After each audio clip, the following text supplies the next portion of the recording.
Alaskans, you know me and my heart for helping people escape the nightmare of domestic violence and sexual assault. This is my life's work. You know that fighting for Alaskans' safety and dignity was the first initiative I undertook as governor. It's the way I was raised, the way of respect.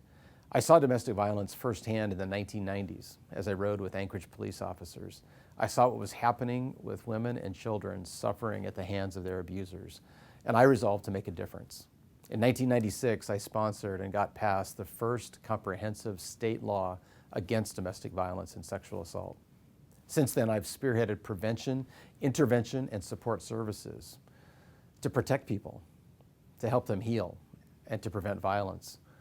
We've doubled the number of village public safety officers. We've added numerous troopers, investigators, and shelter services.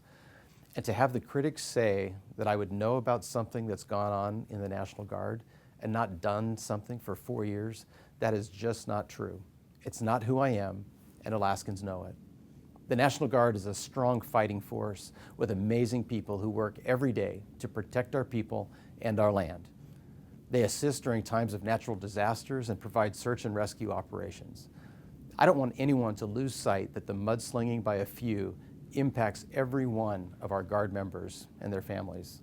So let me set the record straight on some serious allegations that have been brought against the Guard leadership and myself. In 2010, some allegations were made. They were very serious. Every allegation I was given, I followed up on. Every allegation required different action, but every case was looked into by myself or my staff. Because these are personnel issues, we cannot go into all the details on each individual case. But when any victim came forward with criminal allegations, they were immediately referred to law enforcement. We followed long-established command protocols to get to the bottom of every crime that was alleged. Yes, I went to General Katkus to get answers. He was my commissioner. And the reports I was given about the disposition of each case sounded reasonable and appropriate, and they were well documented. I was assured by Guard leadership that things were being handled correctly.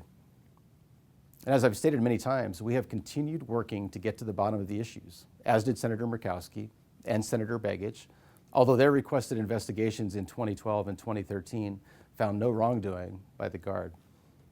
You have to understand that this climate of misconduct by those in different leadership roles has gone on for over 20 years. Yes, it was very hard to actually get some hard facts to work with. But in 2014, in February, I finally received enough information that led me to believe there was a breakdown in our command structure. Within 24 hours, I made some inquiries and shortly thereafter realized I could not trust the head of the National Guard to tell me all the facts. So I immediately requested the Office of Complex Investigations to get involved. You see, these issues are not unique to Alaska. They're happening across the country. That's why the National Guard established the Office of Complex Investigations, or OCI as it's called, and they got to work on our case right away. OCI did hundreds of interviews. They received an enormous amount of information, and in 6 months, we got the report. You can read the report. It's there in disturbing detail.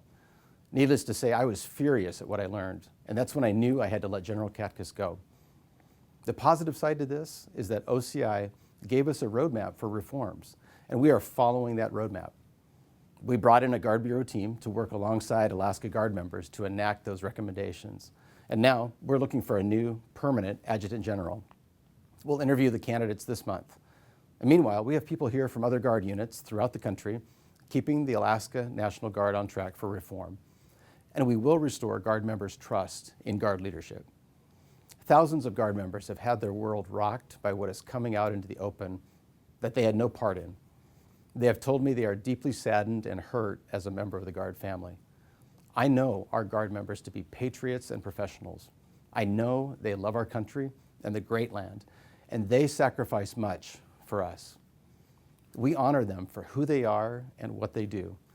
With these good men and women who serve us admirably, I know we can restore their trust and confidence in Guard leadership by working in full partnership with the National Guard Bureau. There are those who are dragging both victims and accused through the mud for their own political game, and I will not be a part of that. The victims deserve justice. They have been through enough. They have paid a terrible price for what has happened to them. This cannot be a witch hunt. There are real lives and reputations at stake. But there will be complete reform, and those who have committed atrocious acts, they will be held accountable. We'll do this responsibly. We'll do this respectfully. Alaska National Guard members deserve nothing less. And to our Guard members, thank you for participating in the command structure evaluation that led to this path of reform. Thank you for your participation in restoring the Guard family in those places that need change. And thanks for every day completing your service mission with professionalism and integrity. Thank you for taking a few moments to listen, and may God continue to bless this great state and our great nation.